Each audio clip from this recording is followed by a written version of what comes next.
Hi friends, இப்போ நம்ம Pandya stores பார்க்க போகிறோம். பாண்டிய ஸ்டோர்ஸில் எல்லாரும் வாசல் தெளிக்கலான்னு வெளியே வந்து நின்னா ஆட சொல்லி தொலையன் பக்கி அப்படிங்கிறீங்களா? அப்பெல்லாம் ஒன்றும் இல்லைங்க. நம்ம குமார் தம்பி வெளியில் திண்ணையில் படுத்திருக்காரு. என்னப்பா ஆச்சு? கொஞ்ச நாளாக பேய் அரைஞ்ச மாதிரியே சுற்றிட்டு இருக்க.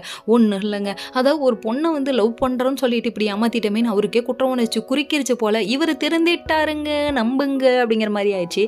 அதுக்கப்புறம் சரின்னு சொல்லிட்டு குமாருன்னு சொல்லிட்டு அவங்க பெரியமா எழுப்ப, அதுக்கப்புறம் என்னாச்சு பெரியமான்னு சொல்லி கேட்க, ஏன்ப்பா இங்கே வந்து படுத்திருக்க, நீ உள்ளே போய் படு அப்படின்னு சொல்கிறாங்க. அதுக்கப்புறம் அவங்க பாட்டிக்கிட்ட குமாரை நினச்சா எனக்கு கவலையாக இருக்குன்னு விஷயத்தை போட்டு டப்புன்னு உடச்சிட்டு இருக்காங்க. அவங்க நின்று தூரத்தில் நின்று கேட்டாங்களாமா நம்ம ராஜி. உடனே கேட்டுருச்சாமா, எங்களுக்கெல்லாம் 10 அடி தூரத்தில் இருந்தாலே கண்ணும் தெரிய மாட்டேங்குது, காதும் கேட்க மாட்டேங்குது, உனக்கு இவ்வளோ ஷார்ஃபாமா காது, என்ன பண்ணுறது?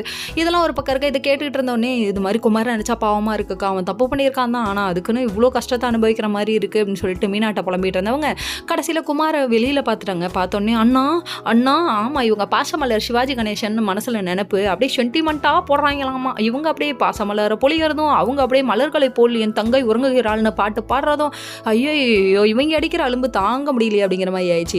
இந்த என்ட்ரி கொடுக்குறேன்னு சொல்லிட்டு சின்ன புள்ளட் பாண்டி வந்துட்டாரு. நீ இவனுக்கு ஒரு நல்லது பண்ணும் நீ நினச்சினா, இவன் மேலே உண்மையான பாசம் இருக்குன்னா முதல்ல உன் குடும்பத்தாளுங்கிட்ட சொல்லி கேஸை வாபஸ் வாங்க சொல்லு. அது எப்படி முடியும்? இவன் கொஞ்சம் நஞ்சமாக ஆடி இருக்கான், அதுக்கெல்லாம் அனுபவிக்க வேணாமான்னு ரியாக்ஷன் வேற மாதிரி விடுறாங்க.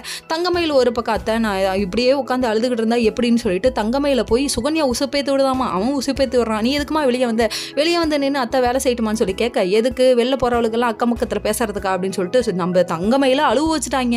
Okay friends, next